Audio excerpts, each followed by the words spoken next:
Исәнмесез, эфирда пәнжешәмбе көне яңалыклары, студияда Роза Хабибуллина, алга таба кой бер темалар турында кыскача.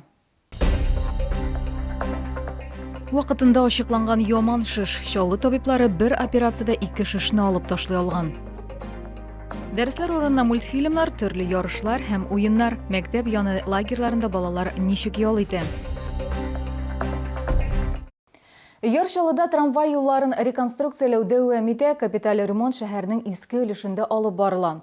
Пединститут тукталышыннан Лев Васильев исемендәге күллият тукталышына кадәр вакытлыча трамвайлар йөрми. Капиталь ремонт шпалларны һәм вак таш катламын тулысынча алыштыруны, шпалларны төзәтүне һәм рифтовкалауны күздә тота. Бүген безнең төшерү төркеме объектта булды. Вакытлыча 2, 6, 8, 9, 10 саны трамвай маршрутлары пединститут тукталышына кадәр генә йөри. Горкомунхоз хезмәткәрләре сөйләвенчә, автобус маршрутлары кичәйтелгән, хәрәкәт интервалы кыскартылган, ләкин трамвайлар хәрәкәтен алар тулысынча кабатлый алмыйлар.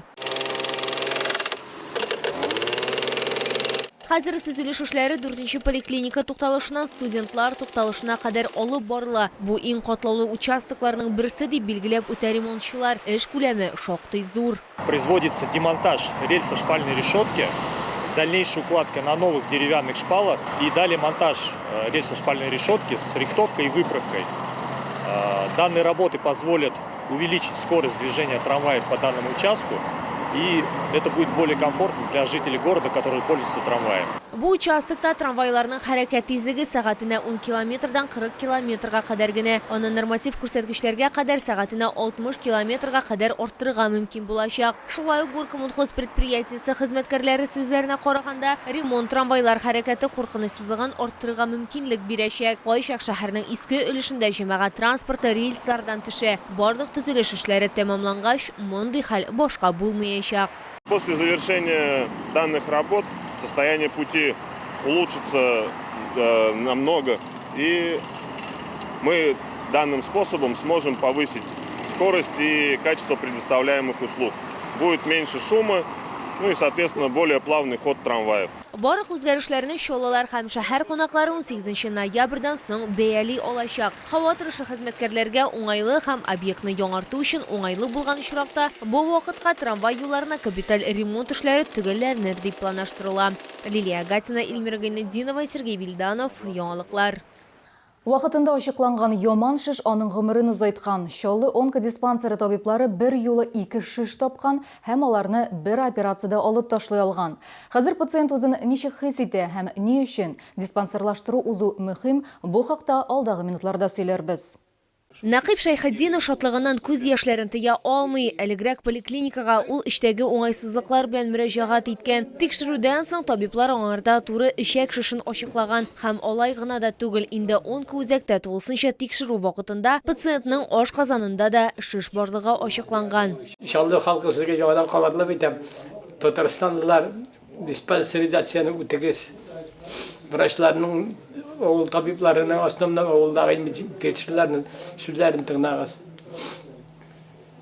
Şu vakitte mort bit tıkretkende ili prasım şirini gidip kalıplar. Онкоүзәк табиблары шунда ук аңа операция ясаганнар. Табиб-онколог Игорь Дунай сүзләренчә, вакытында ачыкланган яман шишне иртә стадияда уңышлы дәвалап була. Тулысынча сауыгуга өметләрне сизерлек арттыра. Авырту симптомнарсыз үсә, аны башта ачыклау кыен. Нәкъ менә шуңа күрә профилактик медицина тикшерүләре һәм диспансерлаштыру узу бик мөһим.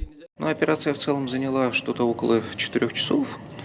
То есть с учетом того, что прямая кишка находится в противоположности от желудка, пришлось делать открытым способом операцию.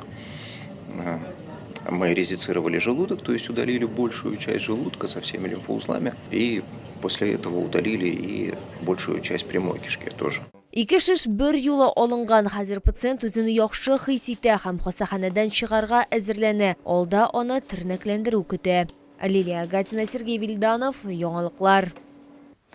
Дәресләр урынына мультфильмнар һәм спектакльләр карау, төрле ярышларда һәм уеннарда катнашу, эртәнге һәм төшке ашка балаларның яраткан ризыклары. Барысы да расписание буенча. Мәктәп яны лагерьларында ял итүче укучылар вакытларын әнә шулай үткәрәләр. Бүген безнең төшерү төркеме Чаллының Россия герое Сергей Чебнев исемендәге 56-нчы мәгариф учреждениесендә булды. Көзге каникул вакытында балалар нәрсә белән шөгыльләнергә яраталар, алдагы минутларда сөйләрбез. Спорт залында вожатыйлар, малайлар һәм кызлар өчен күңелле стартлар оештырылган. Мәктәп хезмәткәрләре сүзләренә караганда, бу актив һәм спорт уеннарын балалар бик ярата. Икенче кабинетта исә укучылар вакытларын тынычрак үткәрәләр, алар рәсем ясый. Мне нравится рисовать, играть, бегать, скакать, кидать мячик. Бирдә 50 бала ял итә, уеннар һәм күңел ачулардан тыш балалар төрле мастер-классларга йөриләр, мультфильмнар, спектакльләр карыйлар һәм башка чараларда катнашалар. Белем бирү учреждениесендә аларга робот техникасы буенча дәресләр үткәрәләр. Мәктәп укытучылары сүзләренә караганда, аларның яше өчен конструкцияләр җыю каралган. Безнең хәзер эләге вакыты бара, балалар иләр төзиләр, үзләренә аларга ошаган персонажларны ясыйлар, балаларга бик ошый, без аларга һәрвакыт ярдәм бирәбез. Мәктәп яны лагере үз ишекләрен иртәнге сәгать 8-дә ача, балаларга 3 тапкыр туклану каралган. Бик матур итеп меню ясалган, балалар нәрсә ярата шул пешерелә. Әти-әниләргә зур ярдәм итә лагерь.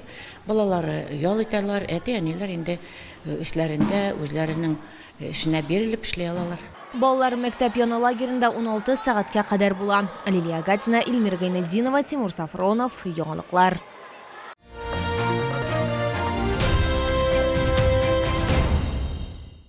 Белорус ая кими ярминкәсе Чаллы халкын һәм шәһәр кунакларын сөендерүен дәвам итә. Сатып алучылар өчен көзге кышкы ая кими коллекциясенең киңәйтелгән ассортименты әзерләнгән. Моннан тыш күргәзмәдә образны сыйфатлы ая киме белән тулыландырып, җылы кием дә сатып алырга мөмкин. Сатып алырга кая барырга, алга таба сөйләрбез. Белорус ая киеме климат үзенчәлекләрен исәпкә алып эшләнгән, салкыннан, җилдән, кардан һәм яңгырдан саклаячак. Нәкъ менә шуңа күрә аны аяклары белән проблемалары булган сатып алучылар ярата. Бик шатты, аякка шулкайлы күңелле, җылы, уңай. Кыш көне рәхәтләнеп кияргә ясыны ялла бирсә. Бик җайлы, бик матур, күп итекләр. Сайлау мөмкинлеге күп. Көзге кышкы коллекциядә бик күп яңалыклары, берсе үзгәрешсез кала, сыйфат, атаклы Белорусныкы. Һәр ая киеме тышкы яктан да, эчке яктан да табигый материаллардан эшләнгән. Представляем вам модель под названием «Босоногая стопа».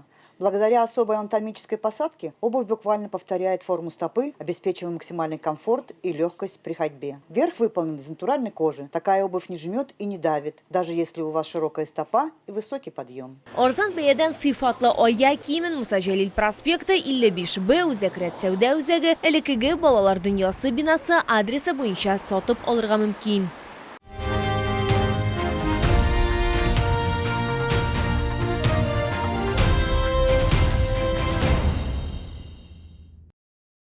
Бу сезгә җиткерәсе соңгы мәгълүматыбыз иде. Мин Роза Хабибуллина сезнең белән сау булашам, исән сау булыгыз.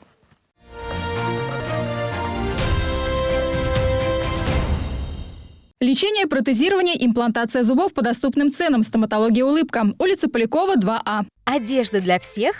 Есть! Каждому свой стиль. А после шопинга на Эко-базар. Свежие продукты, фермерская, натуральная еда. ТЦ «Автозаводский», ТЦ «Тулпар», Эко-базар. Стиль и вкус для всей семьи.